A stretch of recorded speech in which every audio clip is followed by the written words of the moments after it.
Yo,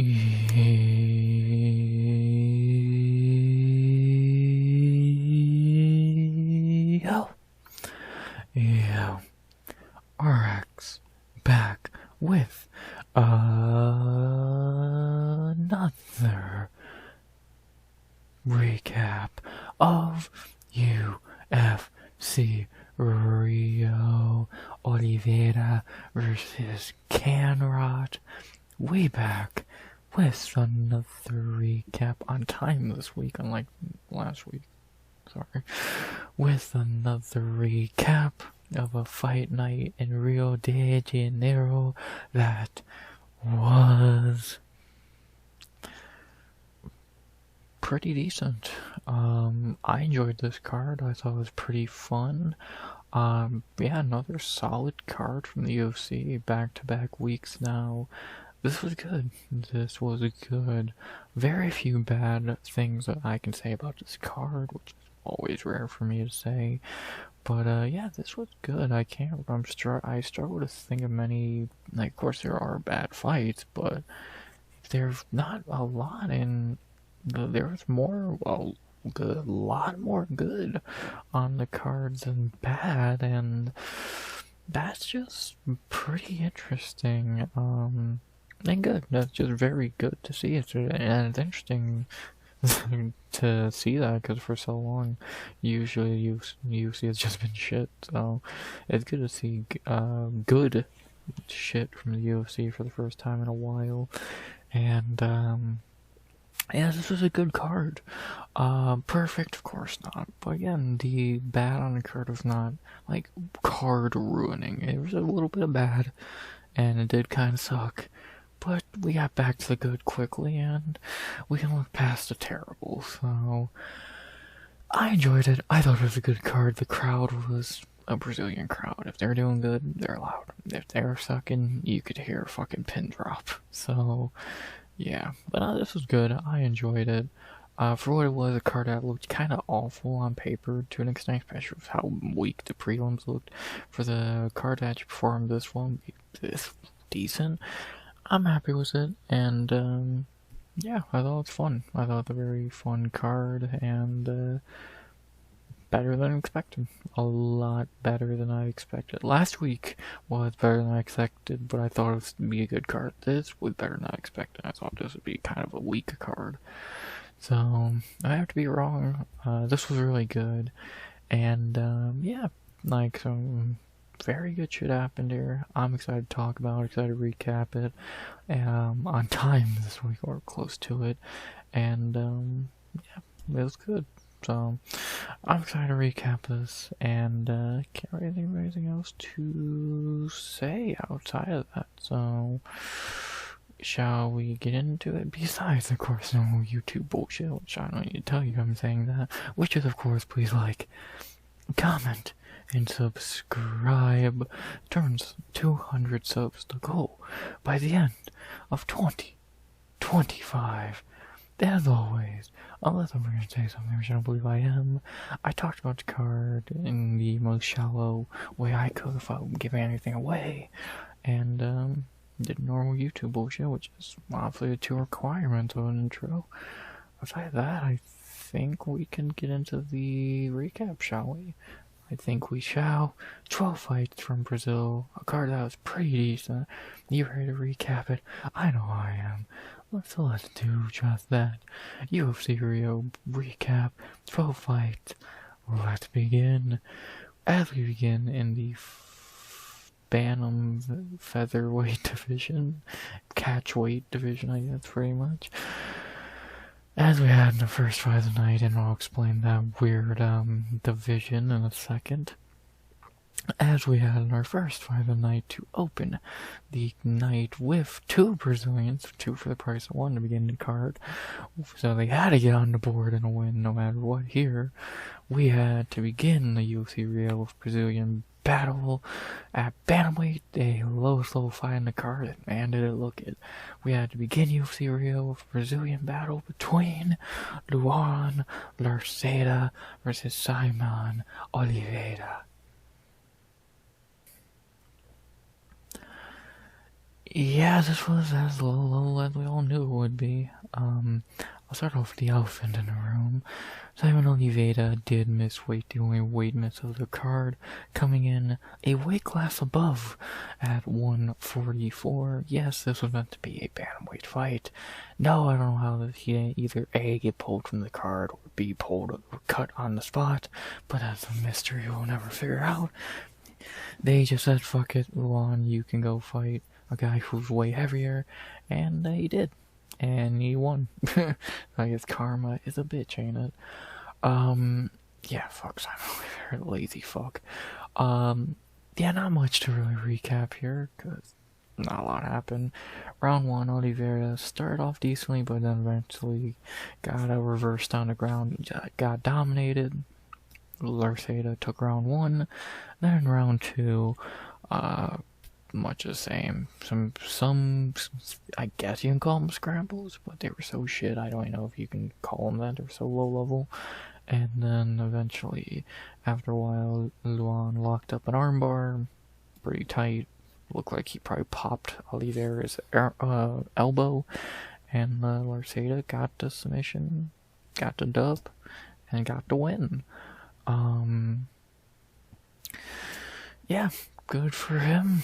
This fight was terrible. Simon Oliveira is a lazy tomato can, and yeah, not really all I can add to this fight. This was a completely piss poor grappling match between two dudes who you would think actually know how to grapple, and neither of them looked like they knew how to fucking grapple. Yeah, this was awful. Just in simplest terms. Finish helps. The finish really helps because, of course, a finish will always make a fight better, and it's always good to see a guy get karma getting finished. But, yeah, the fight was bad. Two low-level guys, neither UFC level. Like I said before, this would not be main eventing the local Brazilian regional show. They're so shit. Hell, they'd probably lose to whoever they have on their fucking roster. And, yeah, it's just not good. So, low-level fight, low-level fighters, ended in a finish at least, and the guy getting finished was a lazy bum. I'll take it. Better than nothing. Better than I expected. Cool. To talk about the fighters, beginning with Luan Larceta, the first fighter of the night, first winner of the night, and getting his first UFC win, and probably his only, because he is fucking terrible. Now, 1 and 2 in UFC. Yeah, he's not good. Just be fucking honest. They had to give him someone so awful, and he still didn't look that great against him. Yeah, this is gonna be his first and only UFC one, unless they somehow find a way to give him someone shittier. And I don't know if that person is on the roster, to be honest. So good for him. They hand him a win, so he'll be on the UFC for a while still. But yeah, he's not fucking good at all. Like, would lose to 98% of the bantamweight division. 33 or 32 years old, 13-3. First fight in over 2 years. Nuvo Niao is a good camp, but I can't turn shit into diamonds. Yeah, what can I really say? He was a better fighter here, but when you're fighting Simon Oliveira, I would hope you are. Shitty fight. Fine win for Luan. And, his first and only UFC win. I doubt he's too upset. Good for him. And then for the opponent, Simon Oliveira, a man who will not be on the UFC roster, and by this time next week, yeah, now he is 0-4. And the cherry on top is missing weight for that fourth loss. Good job, you fucking idiot. Yeah, he's getting cut. He's fucking terrible. What else can I say? This dude's just awful. He can't strike. His grappling's not even that great. He's lazy. Like, what the fuck are you meant to say? Get cut. You suck. Good riddance. Should have been cut after his last fight. This was just a cherry on top of that. He's awful. Good riddance. You lazy bum. And with that being said, probably all I gotta say about this fight. No, I'm not wasting time giving Luan Larceta a fight idea. No, I'll give a lot of people fight ideas. Not going that far. Not happening. No thank you. No. So, I don't care who Luan fights next, throw him in the Apex against someone off Contender Series, or if you can find someone shittier than Simon for him to fight, then book it. Besides that, I don't give a fuck. He sucks. Oliveira sucks. Cut, fat boy. Luan, good job getting your first and only UFC win. I'm picking against you in your next fight.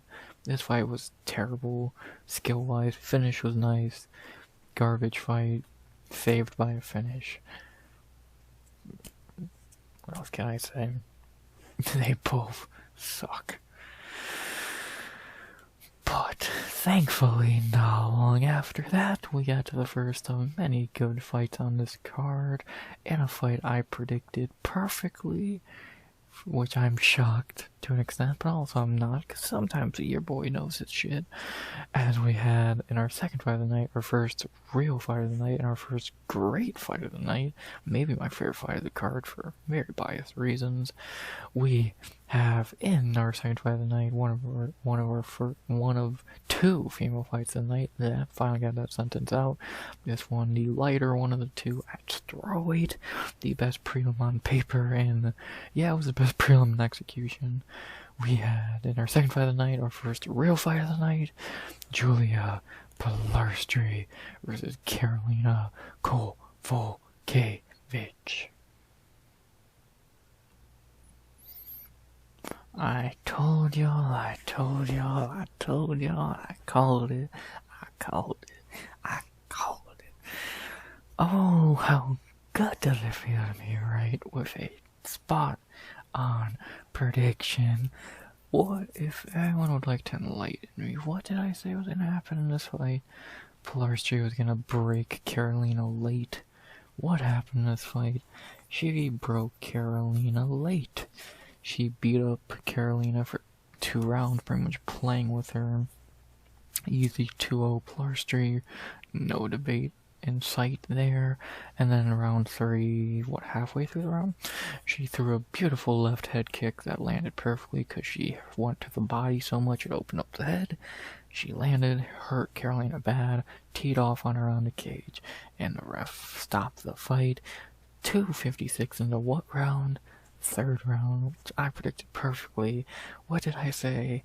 Pilarstri, TKO round 3 at plus 900 for her to win inside the distance. I'm too good at this shit sometimes. I called it. Wish we can J-Bears could bet on it, but my bookie is fucking horrendous.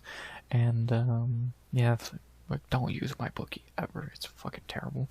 And yeah, this was a nice win for Pilarstri, predictable win, domination, nice finish, got the bonus. Awesome. My highlight, even with the main event being as great as it was, this was just maybe a hair cooler. I forgot what it felt like to watch one of my favorite fighters win, because I haven't seen it in fucking forever. O'Malley. Yeah, this was awesome. This made me smile. Got to get a perfect pick at like that, which not many people predicted. 4.5%. How many of those people picked in round 3? I would like to see. I'm happy. This made me so fucking happy. Again, it was a good fight. Again, these two did swing. They were on the ground for a total of maybe 20 seconds. And yeah, this was good. That was a good fight, good finish. What can I say? I predict these things. Now to talk about the fighters being with the fighter who broke the RX curse for the first time in a while. Getting to see one of my favorite fighters win, because O'Malley doesn't win anymore and KS O'Neill doesn't fight anymore. Julia Pilarstri getting the win, getting her second UFC win, her first UFC finish, 2-2 now. She's good. I know her record doesn't look phenomenal, but she is pretty fucking good. I get red flag and that is a Knudsen loss. That's not great, but everything else is good. McKenna, fine win. You should be beating someone like that. Godinez put up a great fight on a full camp. She had a high chance of winning. Good. And then smashing Kowalkiewicz, being the only other fighter to ever KO her. The other one being Jessica Andrade. Yeah, she is good, man. Her striking, her kickboxing is good. Her cardio is good. She's mean. She's a badass. Her grappling, it's not phenomenal, but it's not terrible. She's good. She's really damn good, and I'm happy for her. She looked good here, getting the win, getting the finish. Looked great, got the bonus. I'm happy. Again, I've not seen one of my favorite fighters win in a while. Chase Hooper lost a couple months ago. All of them always lose. Happy to finally get a win here, and happy it was dominant, and as I perfectly predicted, happy for Plurstry. She's really good. Keeping an eye on that name. She's, what, 27? She's good. Can't wait to see her fight again. And, yeah, really good prospect in a division that needs anything they can get. And then for the opponent, Karolina Kowalkiewicz, falling to 16-10 of veteran record, 39, gonna be 40 in October. Do we be nice or honest? It's time to retire. Or get cut, one or the other. There's no point for her to fight again. She's just taking unnecessary damage. She doesn't really have it anymore unless you give her the bottom of the barrel, which you can, but I don't really get the point what you get out of it. And yeah, just past her time. She's gonna be 40 in 3 days. So it's time for her to retire. 3-5 losing streak, yes, to very good younger fighters, but a loss is still a loss. All Brazilians, by the way, she motherfucking hate Brazilians. And yeah, it's just time for Karolina. She had a good run, good career. What, 9-10 in the UFC, some ups, some downs, but it's time for her to retire. So what can you really else to say? Or again, you just gotta cut her if she won't retire. Go to the GFO, which is starting up again. Go to PFO, Invicta, KSW, whichever one you fucking feel like. I just don't need to see Karolina Kowalkiewicz fight in the UFC again. It's time to just hang them up. And happy she had a little bit of a career renaissance. Now she's going right back into losing ways. It's just time, so go join Joanna, go have some fun with her, and yeah, they still got Sagula, so you'd still have a Polish female. Maybe not a good one, but you know, not here nor there. Enjoy retirement or enjoy the promotion. There's just no point for Karolina to continue fighting at almost being 40. Unless the only way I'd give her another fight is if she said it was her last fight. One more fight at 40, fine. But outside of that, no more for KK. And with that being said, the only thing left to say now is, who should they fight next? For Plurstry, you're gonna be shocked. I was prepared this week. For Plurstry, getting a big win here, obviously you're not gonna throw into the top 15 or anything crazy. But another respectable opponent. After a finish and a nice one at that here. Not sure who though.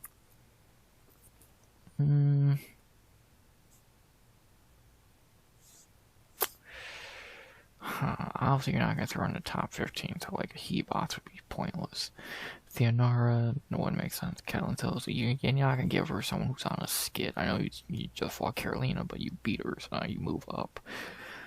Maybe a Loma Luke Bume? I wouldn't hate that, because like all of these are step downs, or not even on the roster anymore. And then you're going to what? Yasmin Hawagui, who I don't even know what she's doing anymore. She's not gonna fight this year. Well, Elise Reed, that's a step down. Maybe Luma, because Bruna should fight Sam. Pierre has other things. Catelyn wouldn't make sense. Yeah, I think Luma would make the most sense. That would be a really good fight. That would be a crazy striking match. Pilarstri could have some issues there, but also Luma could have some issues. I like it. I think that'd be a good fight. Luma, very good fighter. Pilarstri, very good fighter. I'm not gonna say it. I think that'd be very good. Book it. I see no reason not to. I don't. Again, unless you're gonna give Pilarstri a complete step, maybe even a step down to like a Kellen Sosa or an Elise Reed. Why not Luma Luke Bume? Would be a good fight. Book it. Yeah, pretty fucking simple. Again, for KK, she needs to retire. If she doesn't retire and wants one more fight, give her like an Angela Hill or a fucking. Give her a Jessica Andrade rematch. Fuck it. Like, give her an OG of the division. Don't give her fucking Fatima Klein or some shit. So, yeah. But, or you could just cut her straight up. I would not be against that either. Either way, that should be about that for KK. But, yeah, good fight. Good finish. Predicted it perfectly, which just adds on to my happiness with this fight. And, yeah, it was good. Good finish, good fight. Pilarstri always delivers. And, who should they fight next? I would like to see Pilarstri versus Luke Bumi. I think that'd be a very good fight. And that would be a good step up for Pilarstri. I think it would be a very deserved fight. And really could see that going in a lot of ways, so do it. And for KK, either one more fight, cut her, or retire. Not very much else to say. Good fight. Going with Pilarstri. Perfect prediction by yours truly. Good to see one of my favorite fighters win for the first time in a while. Let's see if she can get 2 in a row against Luke Bume, which would be a lot tougher. And, yeah, good fight. Good finish. I'm happy. I predict these things. After that, we go to our third fight of the night. This time at flyweight for the first time on these prelims, not the last. As we had in our third fight of the night at flyweight. We're at all the tiny weight classes right now. Flyweight, bantamweight, strawweight. This one, our first decision of the night, but our last one for a while on this card. As we had in our third fight of the night at flyweight, a domination from bell to bell between Lucas Rocha and versus Stuart Nickel. Someone had to get their first UFC win after debut loss, and it was Rocha. He made damn sure of that. Yeah, this was very one-sided, to say the very least. Not a whole lot happened here outside of just, again, a one-sided beatdown. Rocha dominated from bell to bell. Round 1, 2, and 3, he kind of just beat the shit out of Nickel on the feet. He was way better. Probably should have finished Nickel like 4 or 5 times. On the ground, Nickel couldn't get anything going. And after 15 minutes of that, it was just clear 3-0 sweep for Rocha. I scored round 2 at 10-8, but Stonos did. Either way, clear win for Rocha. And, yeah, this was not even a fight. To be honest with you, this was not even close to being a fight. And, yeah, it was just domination. What else can you really say? Again, someone needed to get their first UFC win, and Rocha made sure it was him. Domination. What else can you say? Nickel literally had nothing for him. Simple as that. Let's talk about the fighters. Not really much else to say about the fight. Should have been a finish, if anything, but whatever. To talk about the winner, getting his first UFC win, Lucas Rocha, 18-2, 25 years old, 1-1 in the UFC now. That loss is aging badly, and now he is on the board in the wins at least, so that looks a little bit better. Yeah, he looked good. He looked really good. His striking looked well-rounded. His grappling, his takedown defense was phenomenal. Cardio looked great. Dude looked good. Dude looked really damn good. Yeah, you can't have a much better performance than this one. Besides getting a finish, Hocha couldn't have looked any better. And yeah, he looked good. Not really a whole lot else I could say. He just won a flawless victory, dominated for 15 minutes, didn't really take any damage. Can't ask for, that's what every fighter strives for. What else can you ask for? Good win. Simple. What else can you really want? Like, that's perfect of a performance as you can have. Good for Ocha, he looked phenomenal. And then, for the opponents, Stuart Nichols, the loser of this fight, again, now dropping his second UFC fight, 0-2 now, in the UFC, 8-2 overall, 30 years old. Yeah, this dude's terrible. Like, does anyone know why they actually signed this dude? Outside of being Australian? Like, he's fucking awful. I see why they didn't put him on Contender Series. He would have lost, especially if the level of the guy they get up. No, especially if the level of guys they get on Contender Series at flyweight. He would have fucking lost. Like, this dude's garbage. He would lose in the road to UFC. Like, he's not good. His striking sucks. His grappling, clearly can't even get it there. His cardio sucks. The nice thing I'll say about him is he's really tough. He's really, really tough. Outside of that, yeah, this dude sucks. But I guess that's the running scene of Australian flyweights. Kai Kara, Steve Erceg, this guy. Yeah, they're terrible. And Nichols probably the worst of the bunch, which says a lot. Will they cut him? I doubt it. But yeah, he's just terrible. I can't put it in much simpler terms than that. He's fucking awful. With that being said, I guess the only thing left to say, cause I could keep shitting on Stuart Nichols, but I'd rather not, got better shit to do. Let's talk about who they should play next. For Hocha, coming off his first win now. Obviously, you're not gonna give him a giant step up, because obviously he beat a shit fighter, so a giant step up would not really make the most sense. But still a step up nonetheless would make a little bit of sense.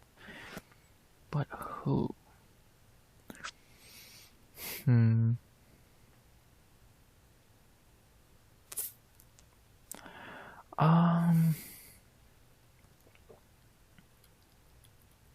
of these guys that'd be too big of a step up. You don't know, in UFC they would have him fight Andre Lima for no reason, because they're never gonna give Andre Lima a step up in competition.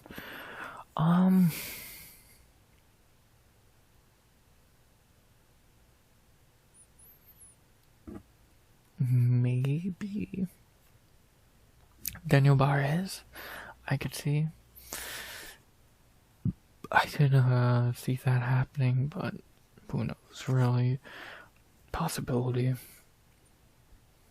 Like, Barres or Turman Demburo were probably the best options.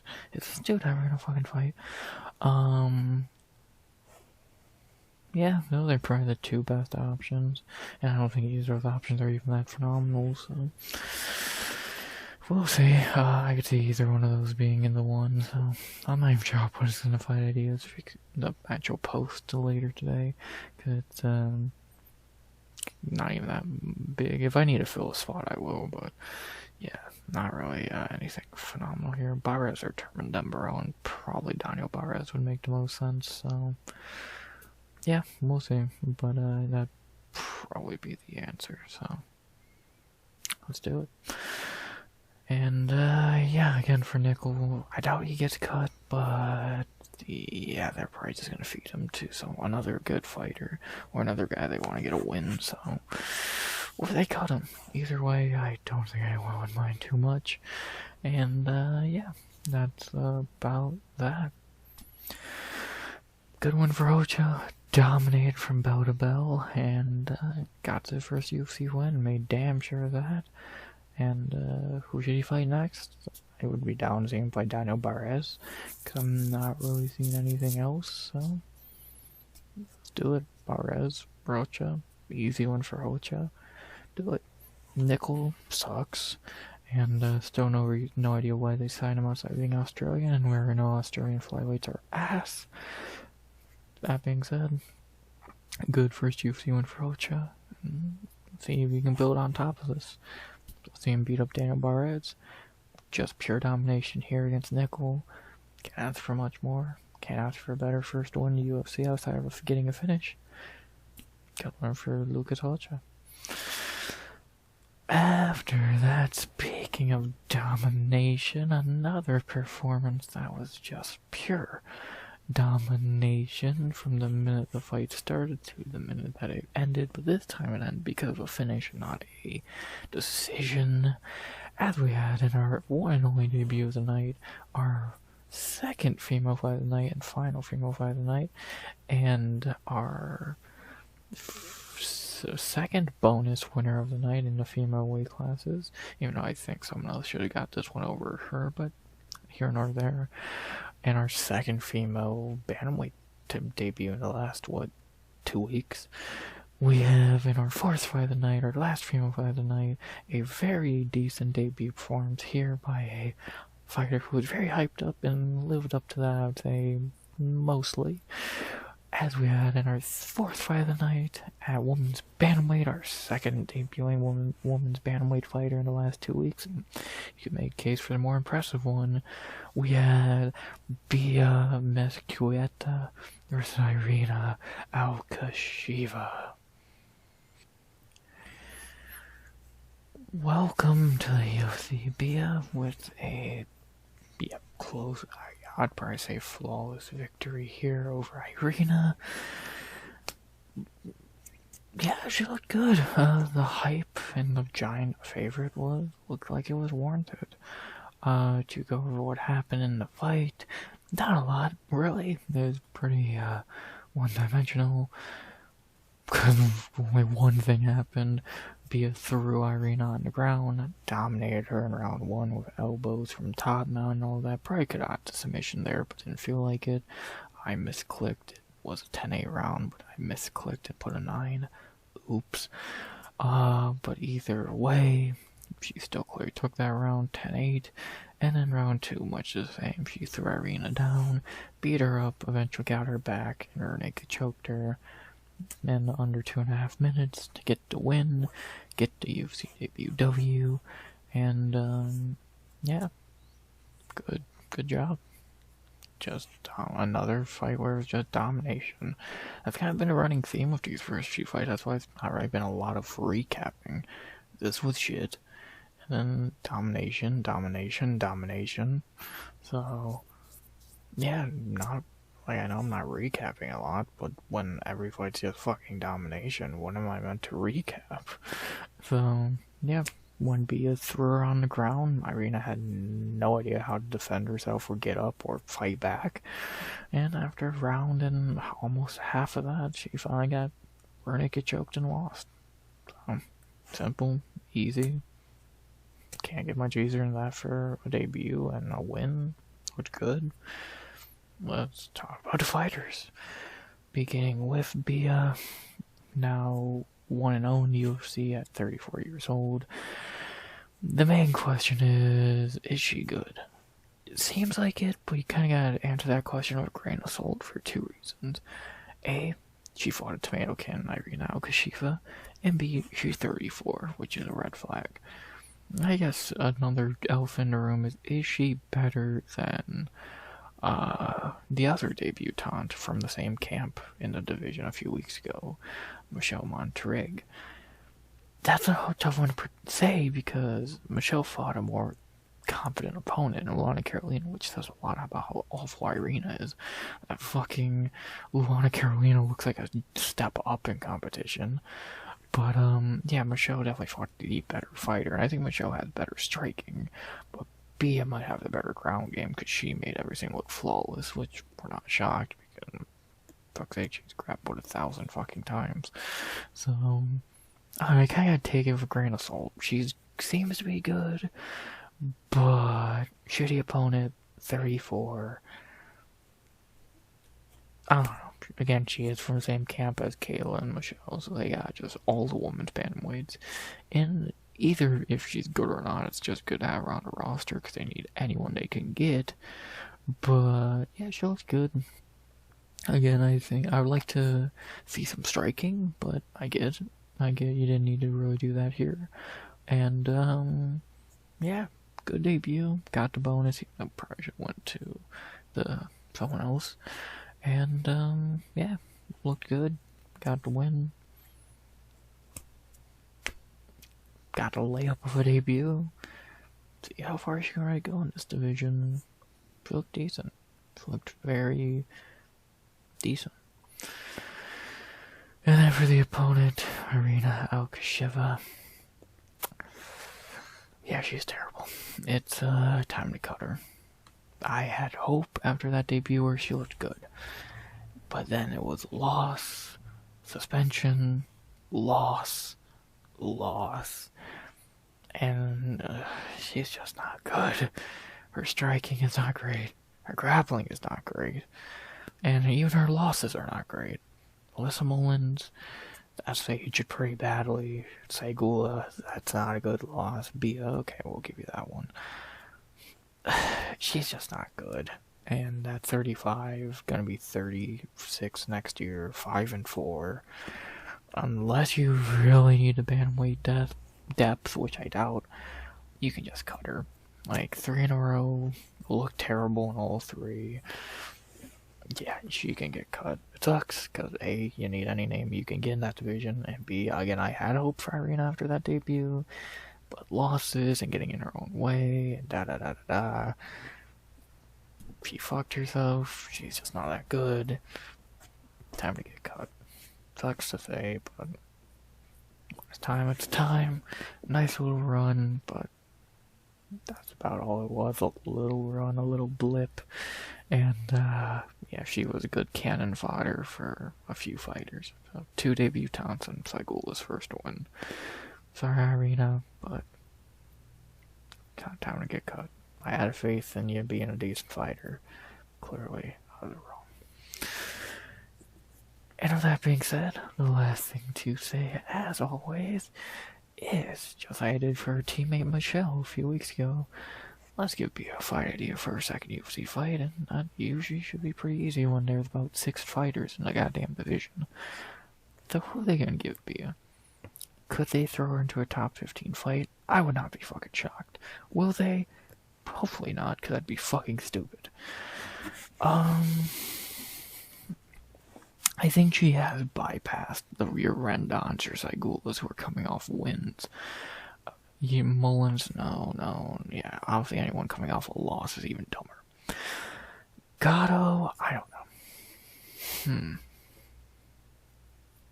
Let me look at the top 15. Let me look at this top 15, because I could see them doing that. What I could see them doing is Nora Cornell versus Bia, because A, again, they want to push Bia, and B, Nora might be the easiest fucking fight for her in the division. In the top 15, like, of course, Miesha Tate also, but mainly Nora. Yeah, I think that'd probably may not make the most sense, but probably be the right move. Why not? Why not? Bia versus Nora Cornell. They want to push Bia. Nora would be a complete layup for her because she has no grappling. She'd get another submission against a lackluster grappler. Yeah, I don't see why not. Again, unless you give her another tomato can, which I don't know why you would. Or even someone who's not even that much of a step up. Like, yeah, like I said, Michelle should fight Chandler because Michelle didn't look that phenomenal, and I think she's a little bit younger, so she has a little bit more to shine. But yeah, I think Nora and Bia would make sense. Book it. Yeah. They want to push Bia. have her fight probably the weakest grappler in the bottom half of the division. Yeah, makes sense to me. Bia, Nora, and I hate to say I like Nora, but yeah, Bia would walk through her like paper, like she did here, so. Fuck, I think Irina might be a better grappler than Nora, and that tells you a lot, so. Yeah, makes most sense. They're gonna push Bia. Give her Nora. Pretty simple. Not really much else to say here. Good debut for Bia. They gave her a cakewalk of a debut, and she showed up to the occasion and looked every bit of a fucking dominant minus 650. And, yeah. Good win for her. Good debut. Again, the debate is she better than Michelle? I still think that debate's hard to answer because one of them fought a more competent fighter than the other, and one 3 years younger, yada yada. So that's a tough debate. We'll see how they both do in the future. I would love to see them both on the same card, fighting again. If they maybe like the fucking first card of next year have Michelle fight Chandler and Bia fight Nora on the card, and see what happens. Obviously they're teammates, so they can't fight each other, but I would be down to see it. So yeah, let's do it. And yeah.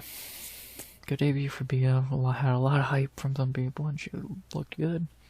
Couldn't look bad against Irina, who it's time to get cut, sadly. And, yeah, good one for Bia. Welcome to the UFC. Let's see you against Nora Cornell, because I think they're going to push her pretty quickly. Excited being so old already. And, I guess being experienced in grappling, whatever the fuck that's worth. See what happens. Bia. Cornell, book it. Irina, sorry, but time's up. Good debut for Bia. Welcome to the UFC Grappler. Oh joy, and more grapplers. After that, we get to some low-level heavyweight time. We did a bunch of small weight classes. Now time to get to the big weight class. And yeah, it was normal. Big weight class garbage. Finish was nice, but yeah, this fight was pretty terrible, as we had in our 5th fight of the night in the heavyweight division. One of the lowest level fights on the card, maybe the second lowest level, to be honest. This was fucking dreadful until the finish. We had in our 5th fight of the night at heavyweight, Vitor Petrino versus Thomas Peterson. I'm so shocked a bodybuilder versus a fat guy was a shitty fight. Yeah, this was terrible. To say the very least, this was pretty terrible. For the first 10 minutes of the fight, it was just two shitty fighters having a shitty fight. How did I score it? Got Petrino won round 1. He knocked Peterson down late in the round. Round 2 a bit closer. Peterson did a little better, but probably Petrino still won that round, it would seem, but 2 judges say he didn't. Either way, after 2 dreadful rounds where really only one thing happened, that was a little knockdown late in round 3. We begin round 1. We begin round 3, and right off the bat, Petrino clips Peterson with an uppercut, knocks him out. He does the fucking worm, and yeah, he was pretty much out from that. A few punches while he's already out help end the fight even sooner, and yeah. So after 10 minutes of shit, we finally got to finish. Could not done this round 1. Yeah, this was a terrible fight. Like, what do you want me to say? Both guys gassed after like 3 minutes, and it was just a terrible fight. Like, I don't know what else you want me to say. Yeah, it sucked. it fucking sucked. So there you go. Not really a whole lot left to say. Yeah, fight sucked. Nice finish. Great knockout. Shit fight. Talk about the fighters first, beginning with the bodybuilder. Yeah, Petrino, now 2-0 at heavyweight, beating shit fighters. He's still awful. He will lose to any legit competition in that division, which is few and far between. but he would still lose, and yeah, he's fucking terrible. And for Thomas Peterson, he's just a fat guy. Yeah, there you go. Not really much else to say. Shitty fight, not giving a fight idea, because I don't give a fuck. Good knockout, shitty fight, shitty fighters. Bodybuilder, beat fat guy. Are we shocked? Shouldn't be. It happened. Try to forget it. Shitty fight. There you go. Not really all I can say. Good knockout, shit fight. There you go. Don't care who they fight next. Bodybuilder, beat a fat guy. After that, we get to our co-main event of the prelims. This did get moved down a peg because the main card opener originally got moved down to the featured prelim because I guess the Walter Walker fight. So now this was the co-main of the prelims instead of the featured prelim. I don't question the UFC. I don't know why you would either. It will just hurt your head, as we had in our co-main event of the prelims, going back down to the weight classes that actually have a little bit of skill, and this fight had a good amount of skill in it, even if one guy's fucking terrible.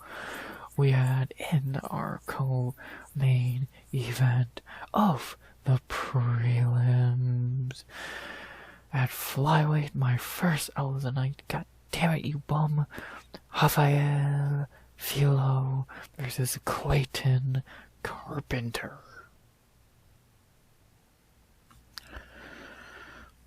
The real first upset of the night, it feels like. My first L of the night, and Brazil's streak continues.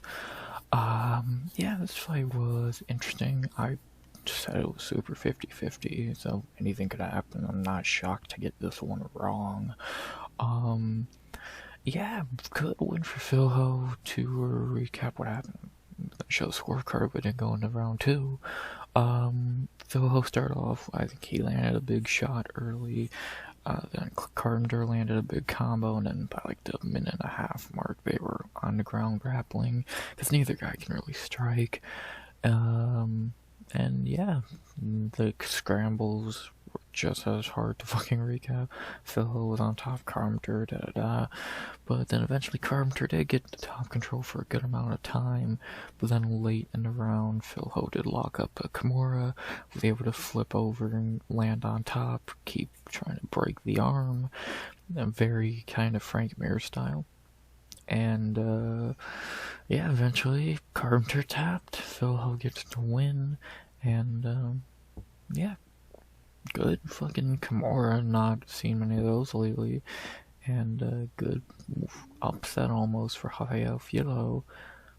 Yeah, not really too much to say. Clayton Carpenter's fucking terrible, and Phil is really annoying to predict because, again, he's so 50-50 it seems. Sometimes he looks phenomenal, and then sometimes he can look like the Al Nascimento fight, so weird, but good fight.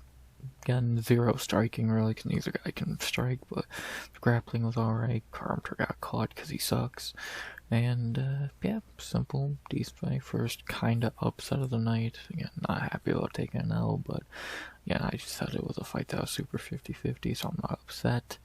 And yeah, good win for Phil. Not really too much else to say there about the fights. Yeah, let's talk about the fighters.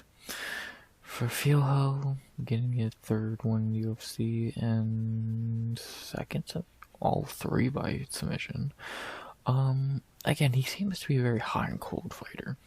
He's good, but he also can look terrible at times, like the Al Nascimento fight. Like, he is a good fighter. I do think he's going to win a lot more fights in UFC, but he's going to lose some as well. He seems to be a very hot and cold guy, like I said, which is annoying to try and predict. And, yeah, he's not going to be top 15 or anything, but I think he usually is like a top 25 guy in the division. His grappling's top-notch at times, and besides the Al Nascimento fight. And his striking's not much, but yeah, Like, still a not meant fight was just weird how subpar he looked, but come back here at home, beating Carpenter as kind of the underdog, keeping the streak of Brazilians winning going, and actually the last one for a while on the card to win. Yeah, good one for Phil. Can't really say much else. Seems to be a little bit hot and cold at times, but he was hot on this card. Good win. And then for the opponent, the fraud Clayton Carpenter, taking his second career loss in a row, falling to 2-2 in the UFC. Yeah, this dude's pretty terrible. Yeah, Clayton Carpenter is garbage. What can I say? He's a garbage fraud. Again, Camilo was a pathetic win. Lucas Hocha, it's actually aging pretty good. I guess Hocha wasn't that good at that time. A rematch after seeing this card, I think Hocha would win a rematch, and then obviously Tagir and Philo destroyed him. No idea how he beat Edgar Shirez. Yeah, Clayton Carpenter is terrible. What can I say? He won't get cut, sadly, not yet at least. He'll get one more fight, but yeah, overall this dude's awful. His striking is non-existent, his grappling clearing is not good since he's been out-grappled back-to-back fights now. He sucks. What can I say? Yeah, fraud got checked. No, people tried to debate me when I said, oh, you lost to Tagir. What about now? He's a fraud. He sucks. I thought the MMA Lab had standards, but clearly not. Yeah, Carpenter is terrible. What can I say? Doubt he gets cut, even though if he did, I don't think anyone would care. He fucking sucks. What can I say?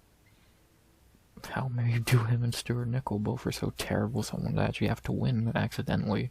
I don't know who would truly, but yeah. That's about that. Final thing to say about this fight, as always. Who should I fight next? For Fieldhill, let's head back to flyweight. Hopefully we can find a little more interesting of a fight than we could for Hocha earlier. You know, we did find Hocha a fight in the end, but it still wasn't that interesting. Who could Fieldhill fight? Coming off a nice win. Maybe Edgar Shirez. Someone did mention that idea. It's not terrible.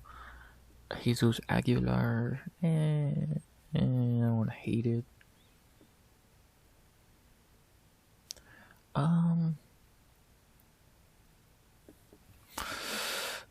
I wouldn't mind him against Jose Ochoa, but they're probably gonna give him a fucking layup to bounce back.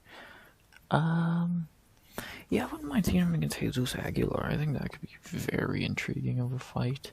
I'm just not real. I don't know who I said Jesus should fight after the last fight. I'll take a look at that in a second. But,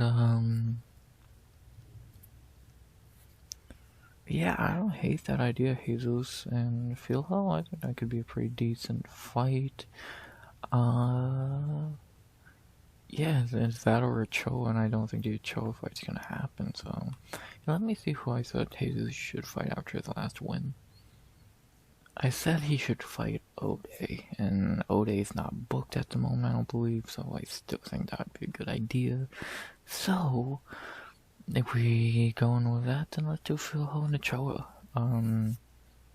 Yeah, why not? I think it'd be interesting. Ochoa coming off getting embarrassed by Asu Almabai of all people. And I'm not really thinking much else, unless you do an Edgar Shirez or Suma Darji. Yeah, I think Ochoa would work, so let's do it. Rafael Fieldhill and Jose Ochoa. Yeah, book it. Not really much more I can think to say. It's gonna be an interesting fight, so let's do it. There you go. And then for Carpenter, like I said, I doubt he gets cut, even though if he did, no one would mind. But they'll probably just give him a tomato can for him to beat, or he'll be fed to someone. Time will tell there, because he is fucking terrible. But, yeah, about really all I gotta say about this fight. Good one for Fieldhill. Good kind of upset and good way to keep the streak going for the Brazilians. Yeah, looked good. Nice Kimura, very Frank Mir-esque. And yeah, who should he fight next? I'd be down to see him fight Jose Ochoa. I think that'd be an interesting one. I could see that being another pick'em fight that could go either way. And yeah, I would be down to see that, so no reason not to do it. And then again for Carpenter, all I can say is he's fucking terrible. So he's a fraud. He's a can. Fucking, he's just awful. Good one for Philho. Carpenter sucks. Let's see Philho versus Ochoa, and good one for the Brazilians to keep the streak going. But then that streak came to a crashing end, and our featured prelim that got moved down from the main card over to the featured prelim, for better or worse, either way, we still got a pretty good fight to end the prelims now at featherweight to end the Brazilian winning streak, their first L of the night.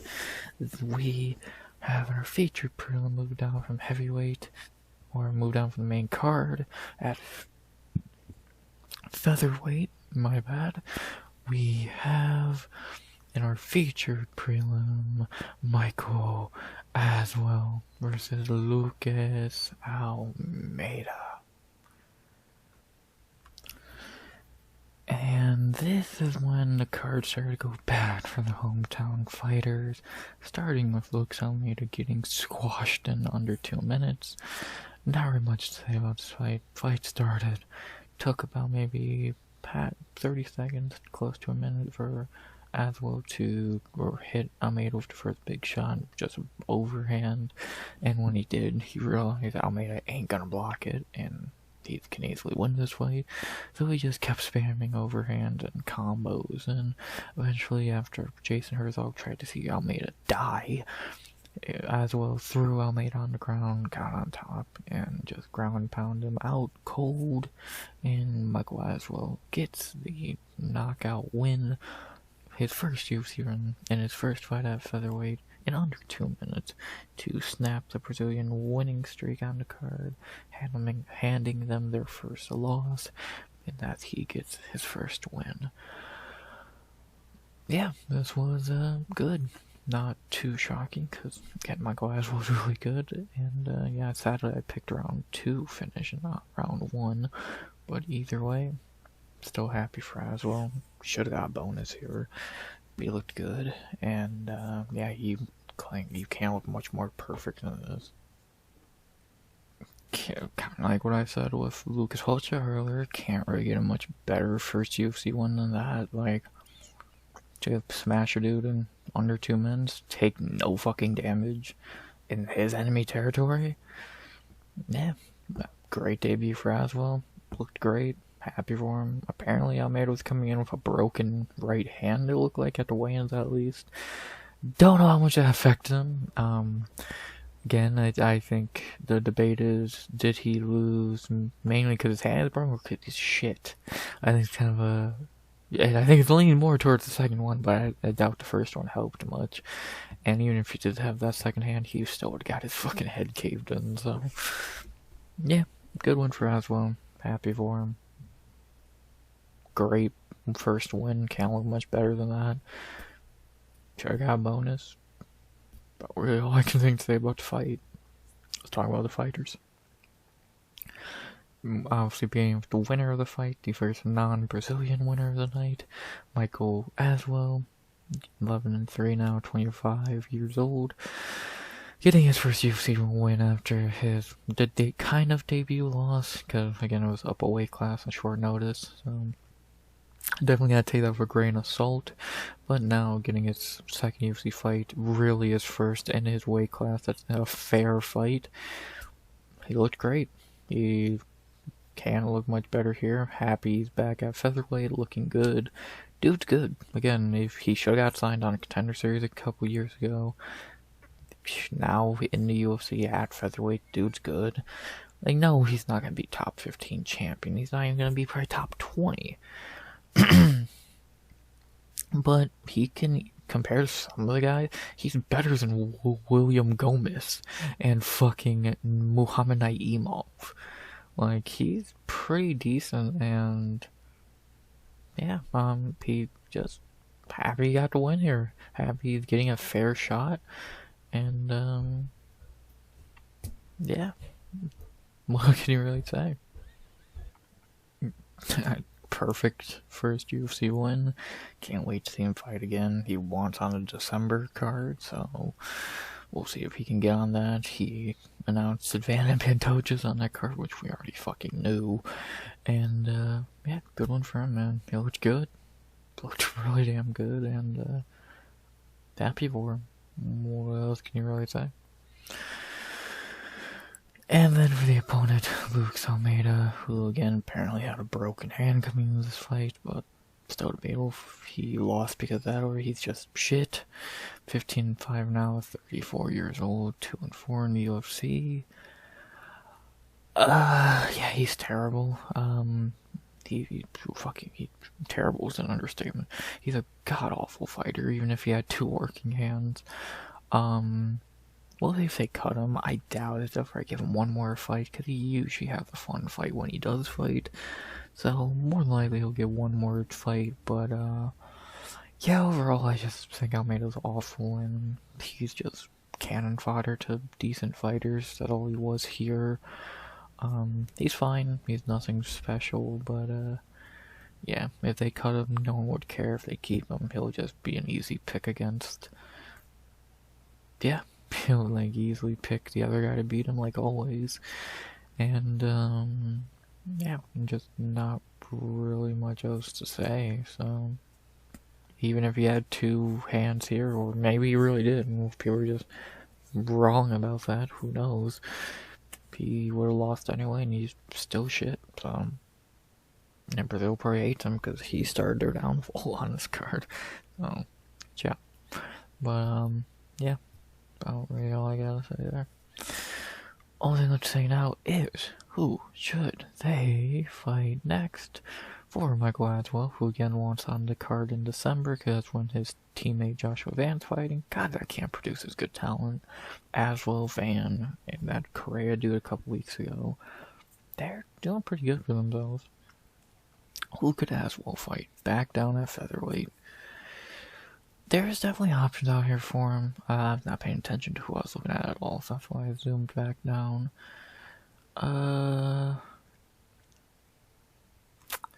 Maybe a Stephen win, I wouldn't mind that.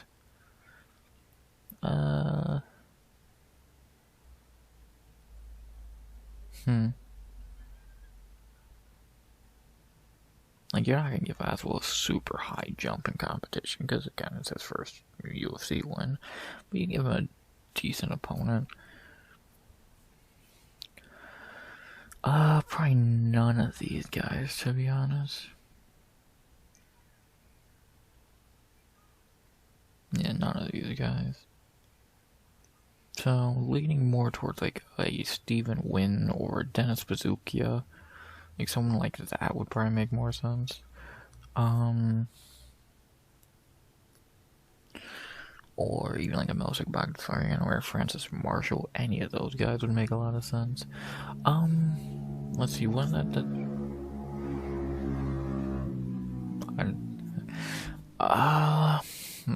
trying to think. That December card's in Vegas, so, yeah, probably Dance Bazookia would probably be the one, because Steven, they're gonna give him probably an alright fight coming off that. Bagdasarian, that's a pretty high jump up, and Francis Marshall's just terrible. Yeah, I think Dennis Bazookia would make a lot of sense. He's not very good. That would be another win for Aswell, in my opinion. And, I'd be down to see it. So, yeah. What was his last fight? Francis Marshall, funny enough. Yeah, I'd be down to see it. Bazookia, Aswell. Yeah, let's do it. I think I'd check out. Be a fine fight. Book it. And, for Almeida, again, will he get cut? I don't know. If they keep him around, who does he fight? He gets fed to someone they want to see win. Pretty simple shit there. Yeah, good fight. Good way to end the prelims. Good one for Michael Aswell. Dude's good. Dude's really damn good. Happy he's getting a fair shake in UFC. Happy he looked good here. Should have had a bonus. And who should he fight next? Hopefully in December. I'd be down to see him fight Dennis Bazookia. I think it would make sense. I think that'd be a good fight for him. Another easy win for him. And yeah, let's see. So, as well, Bazookia would make sense to me. I don't see why not. Book it. Not really much else to really say there, unless they really like us and should throw him up to the division, which I doubt. A guy like Bazookia or Marshall or Win would probably make the most sense, and I would say that's Bazookia. So, book it. December. Sounds like a good fight. Not really much else to say. Good one for Aswell. Almeida breaks the Brazilian streak, getting his chin broken along with his hand. And, yeah, happy for Michael Aswell. Dude is good. Yeah, good way to end the prelims.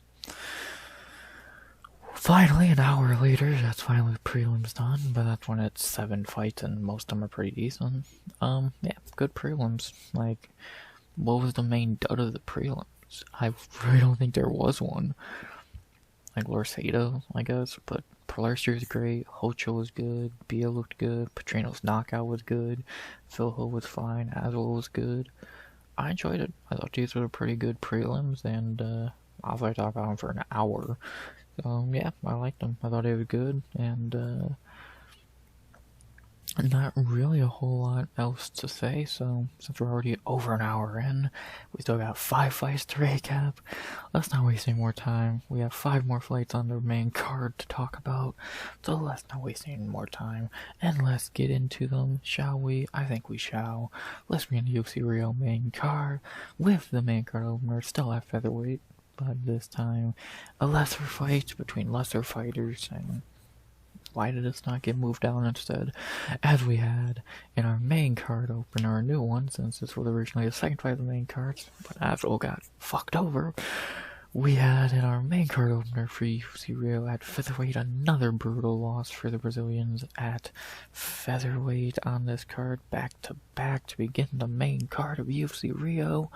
We had Khan Offley versus Ricardo Ramos. Fucking Ricardo Ramos. The fighting nerds just can't catch a break. God, like, Ramos goes to fighting nerds and gets worse. What does that tell you? Not much recap here. Fight started pretty quickly. Ramos got in on a knee bar for about a minute that he had no idea how to actually get, so he kind of just looked like an idiot trying to get a submission he clearly had no idea how to do. And then after that didn't work, he looked like he mentally broke. Khan took over, eventually got on his back, and rear naked choked him. That was that. Yeah, Ramos is a fucking joke. I'm not gonna waste a lot of time on this fight because this one annoyed me a bit for obvious reasons if you watch the streams, but also just like, come on, dude, this is fucking pathetic. Yeah, not a great fight. 2 awful fighters. What else can I really say? Yeah, that was about to fight. A shitty knee bar that he couldn't get and then mentally broke after, and then getting rear naked choked. And he didn't try and defend it at all, so what does that tell you? Shitty fight, shitty fighters. What else is there to say? Talk about the winner, Khan Offley. Good for him. He'll keep his job for a little bit longer. He's still terrible and he's gonna lose to anyone they give him to fight. But, yeah, he somehow was able to get the win here. He's shit. He probably should be a bantamweight, really. He's so fucking tiny. And, yeah, he's shit. What do you want me to say? Is he Turkish? Is he Australian? No one fucking knows. Yeah, he's awful. I don't care that he won this fight. He's shit. And speaking of shit, he got Ramos, the new fighting nerd, and the newest one to lose on at Fighting Nerds. This dude's fucking pitiful. What can I say? He mentally quit after he couldn't get that knee bar. That's all that needs to be said. He sucks. Fucking joke. the UFC literally booked this fight to give Hikaru Ramos a free win at home, and he just, nah. It's like, fucking bum, bro. But that's Hikaru Ramos for you. He's a bum. He loses an easy fight the UFC handed him so he could win. And I doubt they're gonna cut him, but God, should they already? He sucks, and that's about all I can say. Not really much else to be said about this fight. No, I'm not giving Conor Offley a fight idea. Fuck to the no on that. I don't care who he fights. Feed him to someone good. So, I know that's what you tried to do here, but you forgot the good part. Hikaru Ramos is not good. So, fuck Hikaru Ramos. He sucks. And, yeah, not very much else to say. Fuck this fight. Shitty main card opener. Conor Offley sucks. Hikaru Ramos is pathetic. The fighting nerds are terrible. And, how the fuck do you lose to Conor Offley? Kinda awful. After that, though, we get back to good fights, or at least decent ones, and impressive performances. As we had our second fight of the main card, another L for the Brazilians, as it just keeps getting worse. As we had in our second fight of the main card, a domination and an impressive heavyweight performance. How often do we say that anymore? As we had in our second fight of the main card at heavyweight, a dominant, impressive performance from a guy who I guess doesn't know English, even though he speaks perfect English. We had our second fight of the main card, Mario Pinto versus Johanna Diniz. Yeah, it just keeps getting worse for Brazilians here. Another L, another finish L, and this was maybe the worst performance from any of them. Yeah, this was just domination from Mario Pinto from start to finish. Best way I could describe this fight is it's just the same thing Marcin Tybura did to Diniz. In round one, he threw Diniz on the ground early and just controlled him.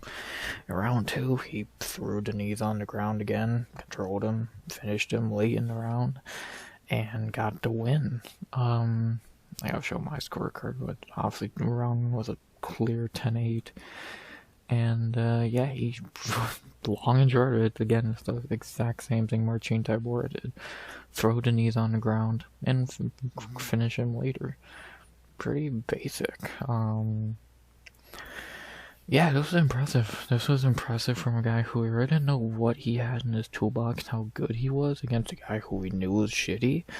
This was impressive from Pinto. He looked good, good finish, good grappling, good cardio, good takedowns. He looked good. He looked really damn good. Impressed with the performance. He's young for the weight class, which seems he has to be the youngest guy in the weight class. Jesus Christ. Like, every dude in the weight class is like 30. So for the guy to be 27 is kind of fucking nice. And, yeah, he looked good here. He looked impressive is the word I would use. He just looked really impressive. Again, he watched Tybura fight against Diniz and just did that. And, yeah, after 2 rounds of takedowns and ground and pound, got the win. Second UFC win. Looked good. I'm impressed. What's, probably all I can say about it. Just domination from bell to bell. Let's talk about the fighters. Beginning with the man who doesn't speak English but speaks perfect English, Mario Pinto, now 11-0, 27 years old, and 2-0 in the UFC. He looked good. He looked good. We knew his striking was decent from the Austin Lane, his Contender Series fight. Now we know his grappling's pretty good. Yeah, this was impressive. This was very impressive from Pinto. Like, I think we all thought this would just be 2 big dudes swinging till someone goes down. But this was actually more impressive than that. If they did just swing and he knocked out Diniz, this was almost more impressive. Like, and plus his ground transitions, he almost got like a vicious, like, art, like kind of what Aspinall did to Volkov, that key lock, I think. Like that was slick. His like movement on the ground was quick and good. Like this dude's good. He might have the slickest grappling in the division because like who else is there? Blades is not slick. He's just grappling. Which I don't know, Maida, Shamil Gaziev, same thing. They're not slick. This dude's kind of fucking slick, and he looked good. He looked really damn good. Now, staying undefeated, getting some more time in the octagon, he looked good. I was really impressed with Pinto. He looked good. Great performance. Showed a lot more to the game, which was nice to see because we were going to see a lot from him in his first two fights outside just hitting hard. This was good. Impressive. He looked good. And he's not 30 at heavyweight, which is insane. See how far this kid can go. He trains a fast and all that. Looks good. How far he can go. And then for Johanta Denise, or Jonata, as they would say, which is wrong. For the loser, Denise, now falling to 9-2, 3-2 in the UFC, his second career loss. Yeah, he's terrible. There's just not much you can say. Against shitty fighters, he can look decent, like Alvin Hines and fucking Carl Williams. But in a fight like this, in a real fight against real opponents, even Marcin Tybura, yeah, he's terrible. Like, there's just not very much to say. Just the same thing that happened against Tybura happened here. He got thrown on the ground and beat up. What else there needs to be said? He sucks. We already knew that, and yeah, he's just gonna either beat up tomato cans or get beat up by legit fighters. About what his career has been so far and what he can continue to be, because he's just not that good. Then, the only thing left to say now is, who should he fight next? For Pinto, now 2 wins in UFC, and obviously heavyweight is shallow, so they would love to push anyone as quickly as they fucking could. So who could he fight? Only 37 fighters. Great. Obviously none of these guys could be stepped down.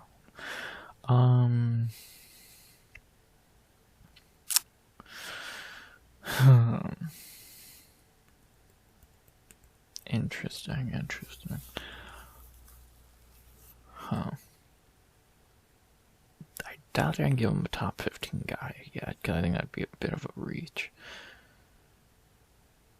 I wouldn't mind seeing him against maybe Ryan Spann, because I'm trying to think.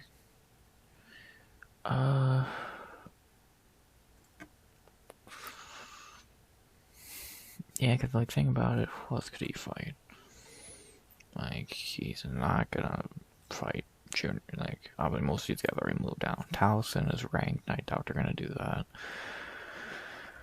Tafa is taking a break or got cut, whatever. Muhammad Usman, not gonna happen. Ryan Spann, it might make the most sense, because I'm just not sure who else there is for him. Or after him and Kennedy and Dutchku would be really fucking interesting to see. And Dutchku or Spann. I might go for Dutchku because that would be interesting. 6'5". How tall is Pinto?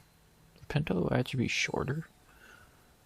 You know, they'd be the same height. I might go with that because I think it would be pretty interesting to see Pinto and Dutchku. Yeah, let's do it. Pinto and Dutchku, I think it'd be a pretty decent fight. Yeah, I would be down to see it. Let's see it. Pinto and Dutchku. Be a really interesting fight between two big motherfuckers. Book it. I'm down for it. Would be a good fight. Would be a good another test for Pinto. And yeah, let's do it. Pinto and Dutchku sounds like a good fight to me. Book it. And then for Denise, he'll fight a tomato can like Hamdi or some fucking like fucking that Elson dude who lost a few weeks ago. So yeah, he sucks. We already know that. And yeah, that's about all I gotta say about this fight. It was pretty good. It was pretty damn good. And, yeah. Impressive performance by Pinto. Got to see some good heavyweight grappling, which is rare to say. And, I was impressed. Good second fight for Pinto. Good coming out party for him almost. Great grappling, good striking. Dude could be something good at heavyweight, but let's see how far he can really go. And, yeah, we already knew the knees was shit, so nothing new there. Good one for Pinto. Who should he fight next? I would like to see him and Kendi and Zechiku. I think that'd be a very good fight. And, yeah, not really much else to say. Good one for Pinto. He looks good. He looks really damn good. He's a young, good heavyweight prospect with grappling. Could be some scary on everyone's hands right here. Good one for Pinto. Portugal might have a good one. Him, Cavalcanti. They might have some there. After that, we go from Portugal to Spain, and we finally get to our big 3 fights of the card, even though really it was a 1 big fight and 2 duds. As we begin the big 3 fights with a fight that was a complete dud, just like the one after it, and the main event was good. And the beginning of the big 3 fights on paper. At welterweight, a super disappointing fight that had no right going 15 minutes and being just boring. We had to start the big 3 fight, and where only one was good. We had Joel Alvarez versus Vicente Luque. Yeah, this was a complete disappointment. No, it did not end in a finish, and no, it was not a fun decision. For 15 minutes, Joe Alvarez beat Luque with ease. First 10 minutes, he beat him on the feet pretty easily. Last round, he just put his nuts on the back of his head and sat there. I'm not fucking lying. Yeah, this was terrible. This was a super terrible fight. Nothing happened. Nothing exciting happened. Boring. What else can I really say? Boring. So, yeah, again, the first, and like even those 2 rounds of striking, nothing happened. He easily beat him. Luque kept shooting takedowns. That's about that. Yeah, not really much else I can say. And then round 3 again for like 3 minutes. Alvarez had him like a fucking inverted triangle and just had the balls on the back of Luque's head for 3 minutes. I swear to fucking God. Yeah, this was terrible. First terrible fight of the night. Not the only one, don't worry. Yeah, this sucked. Not really much more I can think to say. So, yeah, this was garbage. Not really much else to say, so let's talk about the fighters. We'll be with Joe Alvarez. Pretty disappointing welterweight debut. Expected a lot better. And I get this was kind of a short-nosed fight for him, and again, his first fight up a weight class, so I'll give him a bit of a break, but I did expect a lot better. But I guess if you want to look at it, our silver lining, it was good to see him go the full 15 for the first time, so we know he can. And, yeah, he's still good.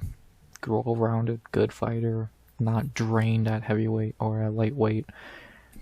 Yeah, he looked good, being a little heavier in the cage. Still looked good. Disappointing, but again, first fight up a new weight class on short notice.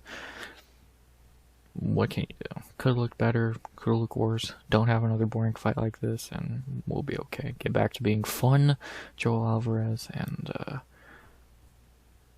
no one will complain. And then for the opponent, Vicente Luque, the loser of the fight, dropping another fight, now falling to 16-8, and just more losses on top of losses.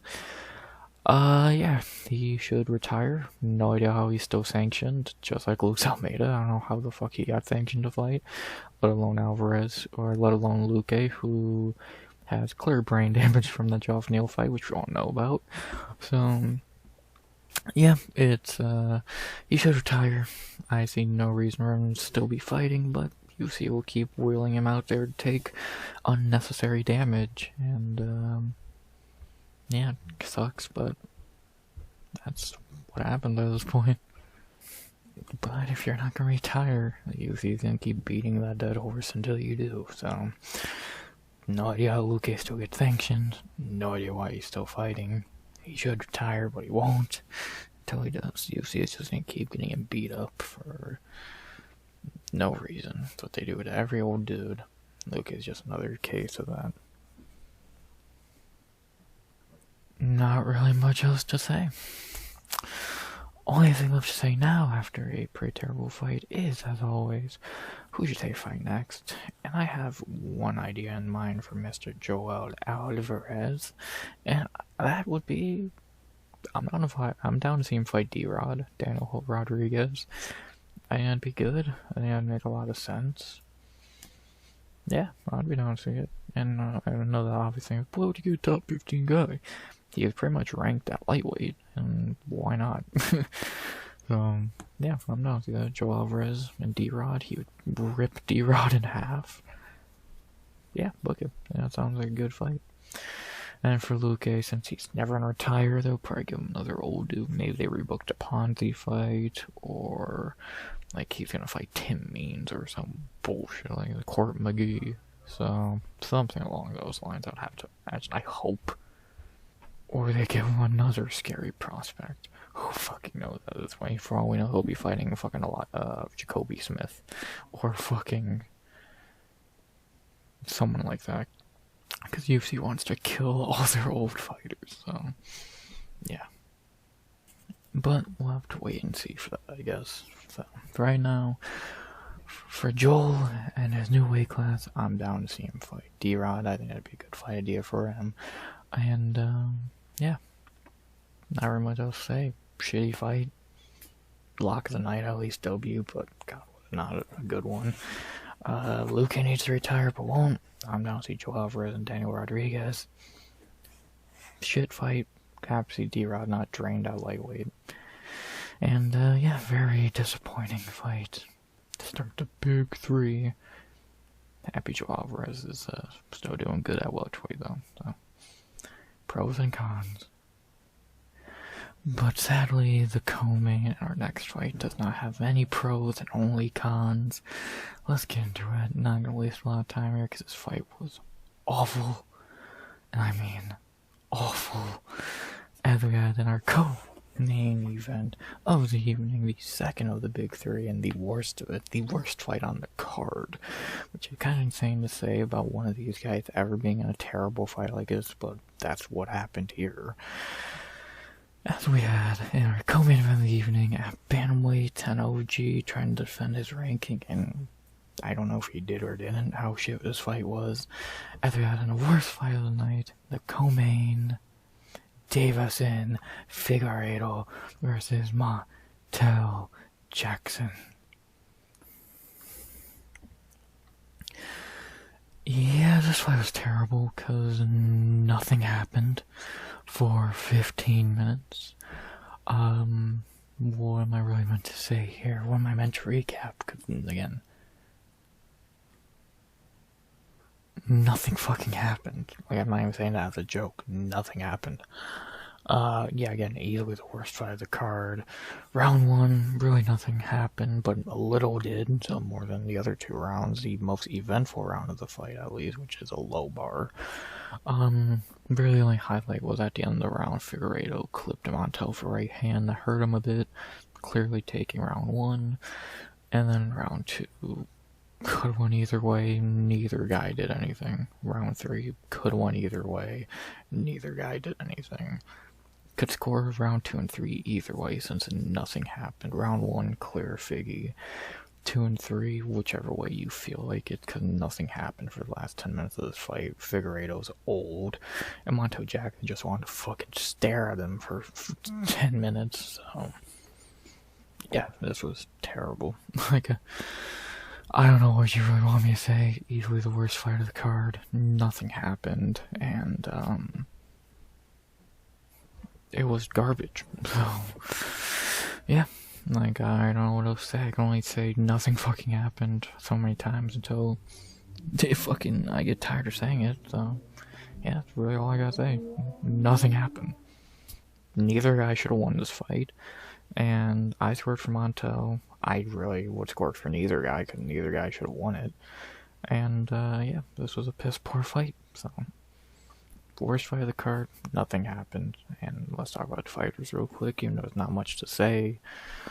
For Figgy, good for him getting the win. You know, again, neither guy should have won this fight. He's super old, super washed, and is going to get beat up by any legit guy he fights. If you even consider putting him there with O'Malley or Song Yadong, he's going to get fucking murdered.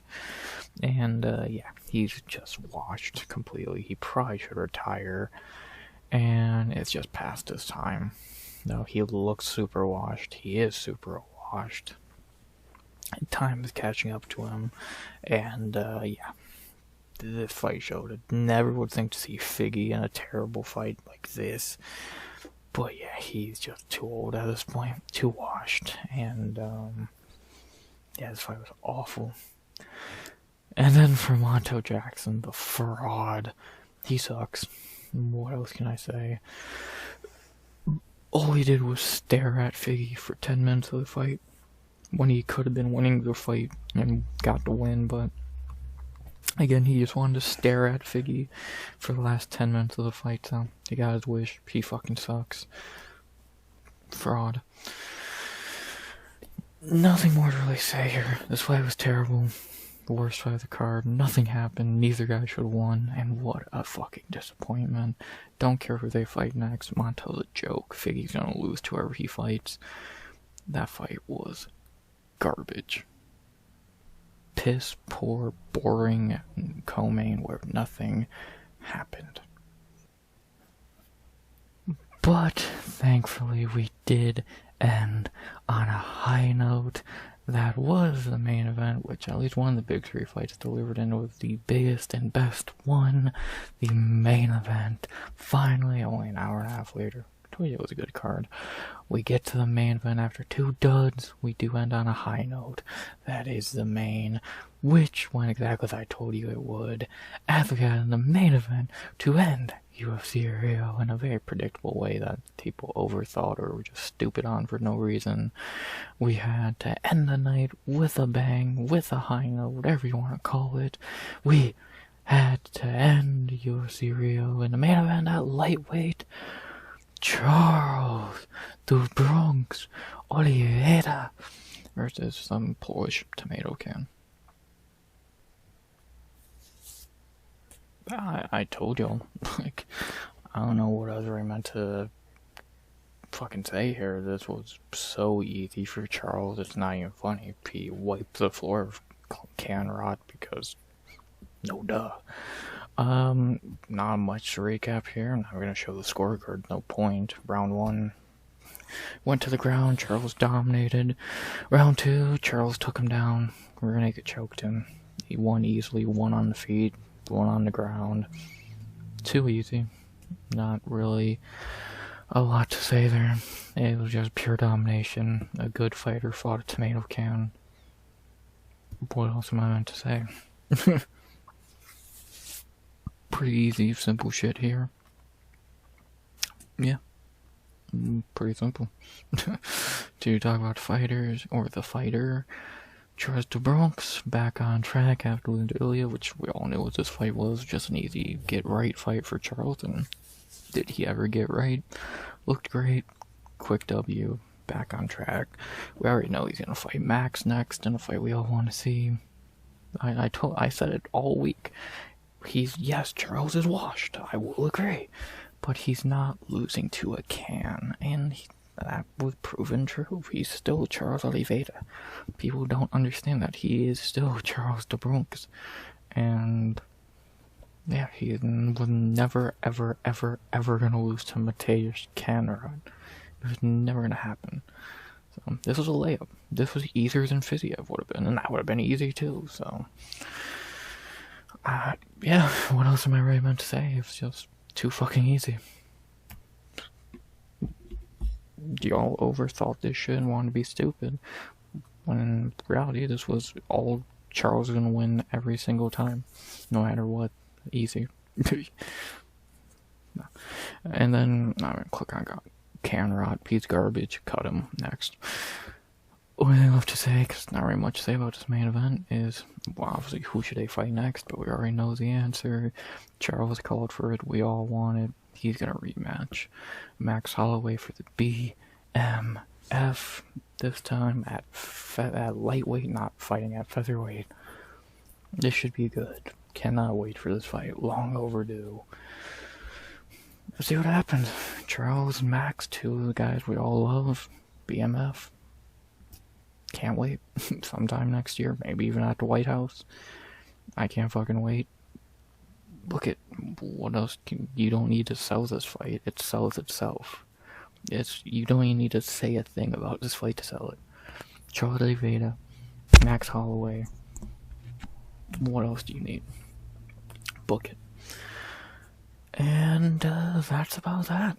Not really much else to say. Great main event. Charles looked great. Canrod's a joke. He was never going to lose this fight to Mateusz Conrad. I told y'all all week, and I was right from the beginning. And, yeah, quick, easy, get-right fight for Charles. And did he ever get right? And who should he fight next? Long overdue rematch of Max Holloway. Pretty simple. Can't wait. Charles, the champion has a name. Charles du Bronx Oliveira. And with that being said, finally after 96 minutes, I can finally say, boom, that's the recap. To go over how I did on picks, I went 9 of 12, 2 perfect, 585. I only got 3 wrong. Jackson, neither guy should have won. Hamos, I hate you. And Carpenter, you suck. The rest I'll take. Still my proudest pick. Thank you. Yeah, a pretty good set of picks there. The bonuses were all performance bonuses to Charles, Petrino, Bia, and Pilarstri. I think I would give that as well bonus over Bia, but what can you do? Yeah, can't really disagree there. Next, if you missed the card, what should I say? You should go back and rewatch. The ones I would say for sure, Pilarstri, because that was good. Bia, that was decent. The Petrino knockout, not the rest of the fight. As well, maybe Pinto in the main event. The for sure skips, mainly Alvarez and Figgy. Both of those were awful. And if you want to watch them, Larceda, Rocha, Phil Ho, skip kind of awful as well. That was awful. So skip these 3 for sure. Watch a few others. If I had to say for sure, go back and see. Just everything is outside of Alvarez, Figueiredo, and awful. Yeah, I would go back and rewatch. So yeah, it was really fucking good. Second to last thing is everyone's favorite segment, as always, that would be the chopping block. Not as big of a chopping block as I was expecting, but still a 2-head chopping block this week, and that would be Simon Oliveira and Irina Alkasheva.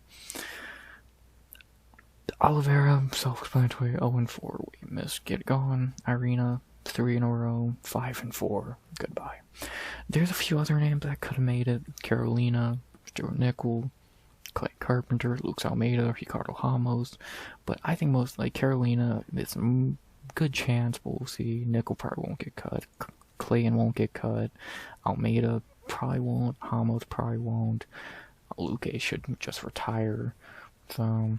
But I think for sure Simon and Irina are gone, and I could not agree more with them getting cut. So, yeah, outside of that, the guys who are safe.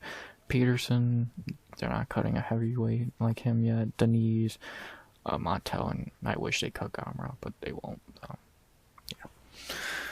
And with that being said, I think the only thing left, unless I'm blatantly forgetting something, which I don't believe I am, is what would I rate UFC Rio?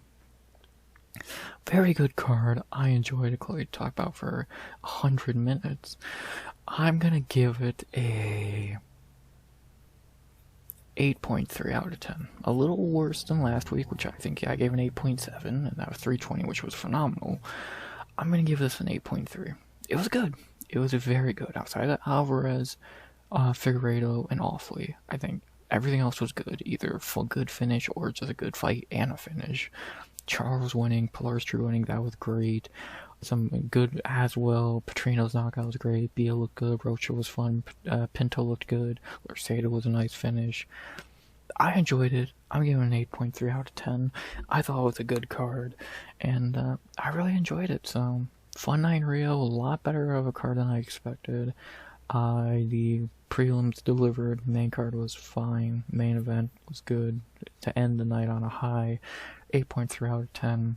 Back-to-back weeks in the 8s. UFC is back doing it after the shit that was the Allberg card, which I think I gave like a 4 or a 5. Have to be back up in the high numbers, and I'm going to 8.3 out of 10 for a very fun night in Rio de Janeiro, Brazil. And finally, with that being said, I don't think there's anything else to say about this card. I enjoyed it. I thought it was fun. And now we look to the future, which is next week. We are still outside of America on the road. This time heading to Canada. Is it Montreal? I believe Montreal, Quebec, Canada, for not Fluffy Hernandez, but instead Vernier de Ritter versus Brennan Allen. That'll be good. We got Cheeto and Ames Hobby, Jasmine and Manon, Holland and Malott, Charles Jourdain's on the card. A bunch of good fights on that card. It's better on paper than this one, but we'll see if it's better in execution. This was good. Next week should be good. I'm excited. Yeah, we'll see what happens. Canada next week. Can't wait. Obviously, my next video breakdown will be that. My next video overall will be the Week 10 Contender Series recap, so we'll see what happens there. That'll be fun. Always the last Contender Series recap, and I'll do one more Contender Series video a week later, but I'll talk about that video. Then obviously next time we do a breakdown will be UFC Canada on Friday, and then a recap of that card on Sunday. So, and yeah, I think that's about everything.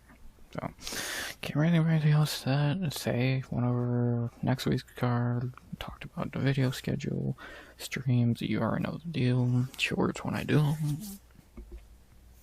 I think that's everything. I'm tired of talking for a little bit, and I'm ready to fucking end this. So, UFC Rio was fun. Good card. Now let's head to Canada. First, to do that, we got to say, as always, please like, comment, subscribe, 200 subs go by the end of 2025. As always, unless I'm here to say something which I don't believe I am, as always, RX out. Good vibes. Only. And always.